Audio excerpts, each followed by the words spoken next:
안녕하세요 여러분. 자음과 모음의 철학자가 들려주는 철학 이야기, 노자가 들려주는 도 이야기 마지막 시간입니다. 앞서 공부한 내용들 여러분 기억하시나요? 여기서 한번 정리를 해보고 갈게요. 자, 만물은 도에서 시작한다. 도는 만물의 근원이지만 결코 만물에 간섭하지 않고 명령하지 않는다. 그저 자연스러운 상태를 유지할 뿐이다.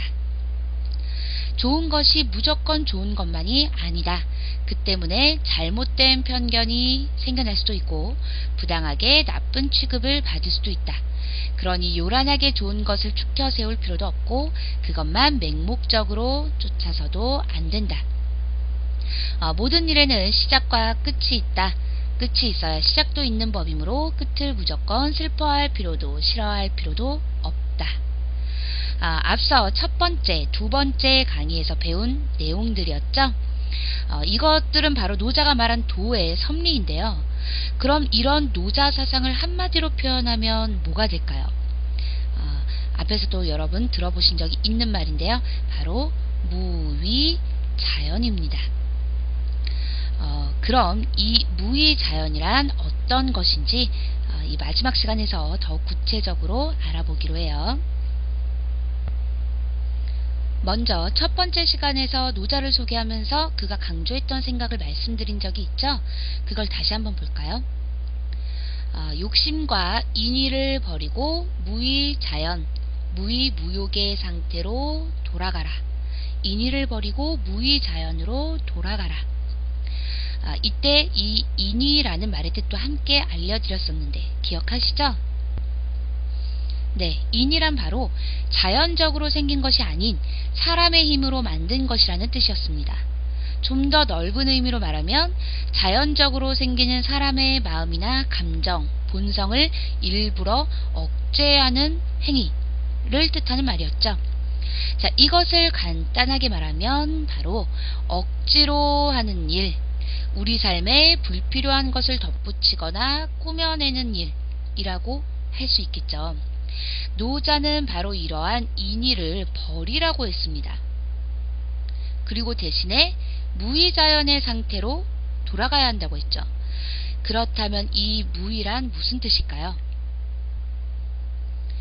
무위라는 말은 아무것도 하지 않는다는 뜻이 아닙니다. 무위는요, 꾸밈없이 마음에서 진정 우러나오는, 즉 진심 어린 그런 행동을 뜻하죠. 진심 어린 행동과 마음가짐을 뜻합니다. 그렇게 자연스러운 상태를 유지할 때 사람은 과도한 욕심을 부리지 않고 자신을 사랑하며 삶의 최선을 다할 수 있다는 것이 바로 노자의 주장이었어요.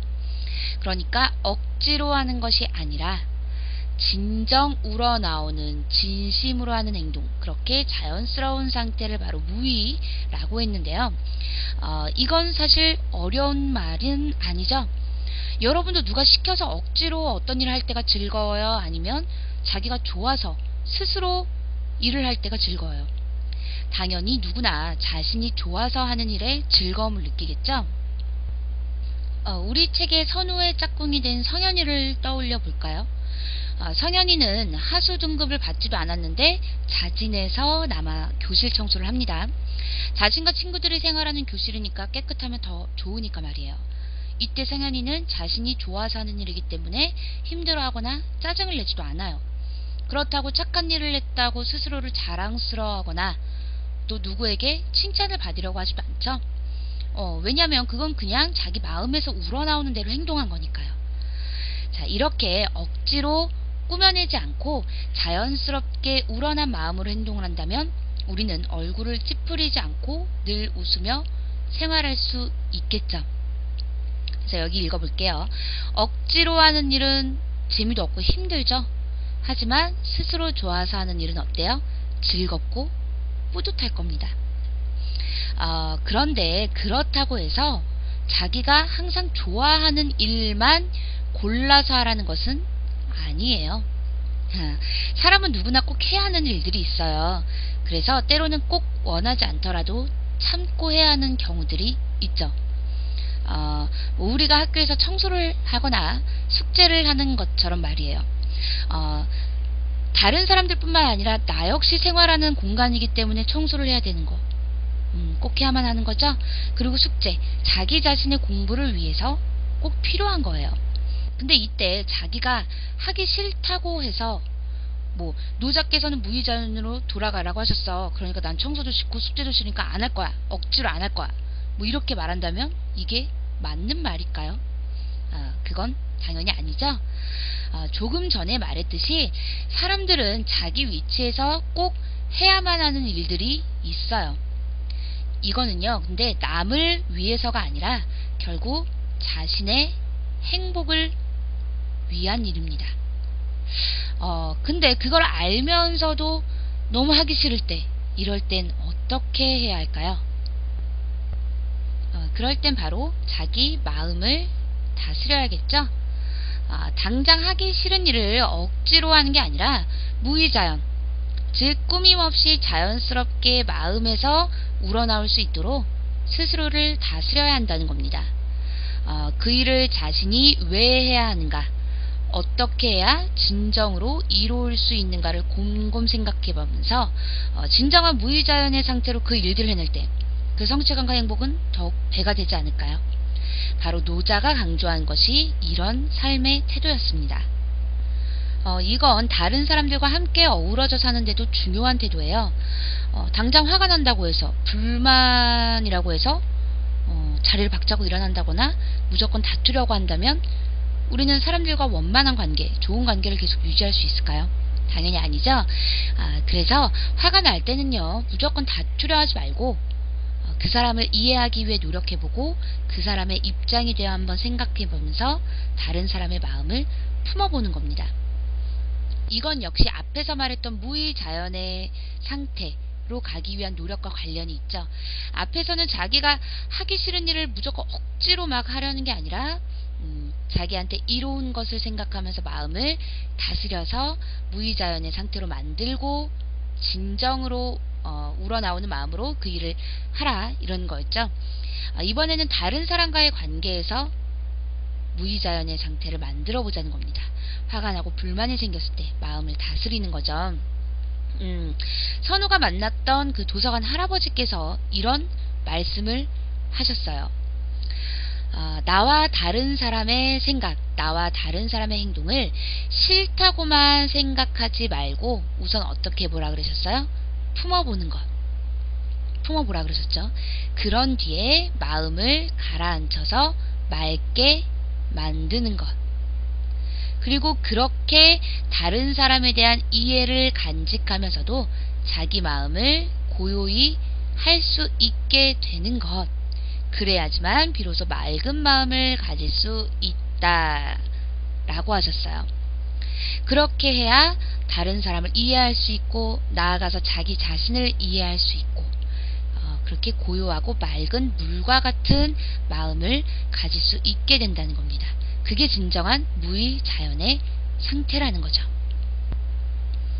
이것은 결국에요, 나와 다른 사람을 무조건 나쁘다고만 싫다고만 생각하지 말고 넓은 마음으로 그 사람을 품다 보면 결국 자기 자신은 물론이고요, 다른 사람의 마음까지도 환하게 비출 수 있는 그런 맑은 물과 같은 마음을 가질 수 있게 된다는 겁니다. 여기 그림 보이시죠? 자기 얼굴을 환하게 이렇게 비출 수 있으려면은 물이 막 거세게 흐른다거나 세차게 막 떨어진다거나 하면은 얼굴이 보여요? 비쳐요? 안 비치죠? 아무것도 보이지 않아요. 잔잔하게 물이 있을 때 바로 이렇게 자기 얼굴이 환하게 거울처럼 비춰지는 거죠. 그리고 이렇게 맑은 물과 같은 마음을 갖고 있다면 나뿐만이 아니라 다른 사람들도 이렇게 비춰줄 수 있는 거죠. 근데요, 이건 역시 억지로 이해하려고 하지 마시고 진심을 가져보기 위해서 노력해야 가능한 일입니다. 이게 사실 진정한 무의자연이기도 하고요. 그래서 바로 무의자연의 상태가 중요한 겁니다. 일부러 억지로 하는 모든 일은 작은 일이어도 마냥 힘들게 느껴지고 짜증만 날 거예요. 반면에 고요한 물처럼 마음을 다스리고 자연스러운 상태, 꾸밈없는 상태에서 스스로 하는 일은 아무리 힘든 일이어도 즐겁게 할 수 있겠죠? 자, 여기 그림 보시면 나무가 있죠? 나무가 지금 뭐 하고 있습니까? 팔을 들어서 물을 마시고 있죠? 근데 입은 어떻게 되고 있어요? 웃고 있죠? 그죠? 지금 웃고 있어요. 자, 물은 나무를 어떻게 합니까? 튼튼하게 하죠. 자라게 하죠. 생명을 유지할 수 있게 합니다. 즉, 이 나무는 지금 자기가 좋아서 자기를 위해서 어떤 일을 하고 있어요. 그래서 굉장히 행복해하죠.